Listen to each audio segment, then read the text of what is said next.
कब पति आएगा। पत्नी ने उसके आते ही उसे गर्मा गर्म चाय पिलाई और पूछा कि सैलरी आ गई होगी आपकी आज तो।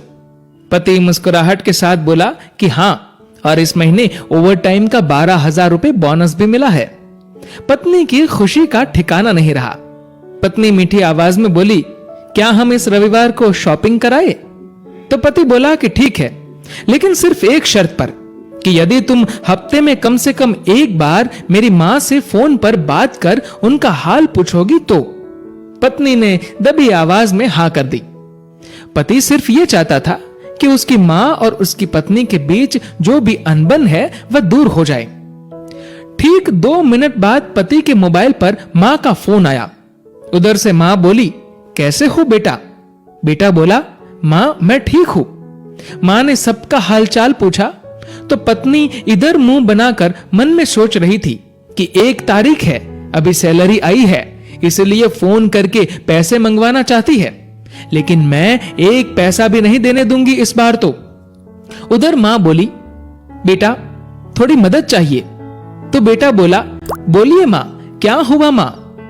बोली, बेटा इस महीने 5,000 रुपए मिल सकते हैं क्या? पति हर काम अपनी पत्नी से पूछकर ही करता था। उसने ये बात अपनी पत्नी से पूछी तो पत्नी बोली कि बोल दो कि अभी सैलरी नहीं आई है। बेटे ने मां से कहा कि मां अभी सैलरी आने में टाइम है।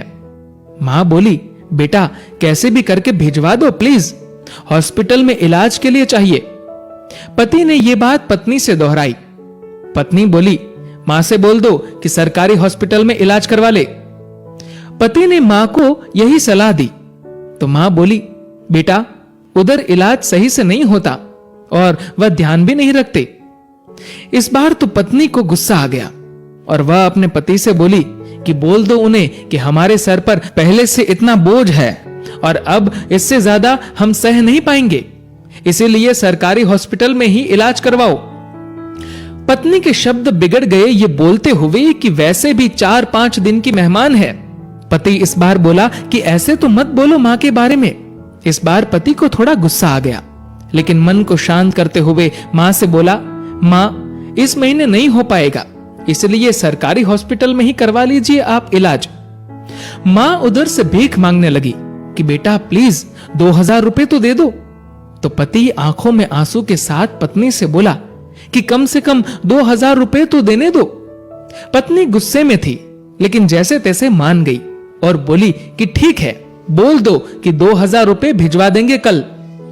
तो इधर पति बोला, सासू मां आपको कल 2,000 रुपए भिजवा दूंगा।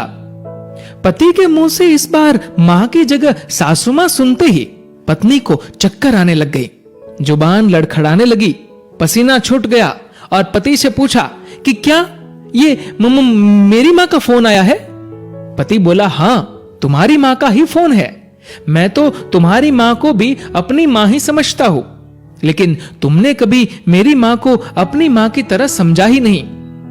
पत्नी इस बार जोर से रो पड़ी और फोन में माफी मांगने लगी कि मुझे माफ कर दो मां, मुझसे बहुत बड़ी गलती हुई है। तो उधर से मां बोली, बेटी यदि सिर्फ एक मां का दिल दुखाया होता तो माफ कर देती, लेकिन तुमने तो आज एक नहीं बल्कि 2 मां का दिल दुखाया है। यदि आज मैं तुम्हें माफ भी कर दूं तो भी ऊपर वाला तुम्हें माफ नहीं करेगा। दोस्तों, ऐसा माना जाता है कि अगर ऊपर वाला भी मां का कर्ज चुकाने आ जाए तो वो भी कंगाल हो जाए। एक मां खुद मौत के मुंह में जाकर जिंदगी को जन्म देती है, उस मां का सम्मान करे। मां तो मां होती है, उसको मरने से पहले जीते जी ना मारे। दोस्तों, इस कहानी को लेकर आपकी क्या राय है नीचे कमेंट करके जरूर बताएगा। और दोस्तों, अगर आपको ये वीडियो अच्छा लगा हो तो इस वीडियो को लाइक करिएगा और ज्यादा से ज्यादा लोगों तक शेयर करिएगा। और दोस्तों, ऐसे ही और भी इंस्पिरेशनल वीडियोस के लिए सब्सक्राइब करें हमारे यूट्यूब चैनल को और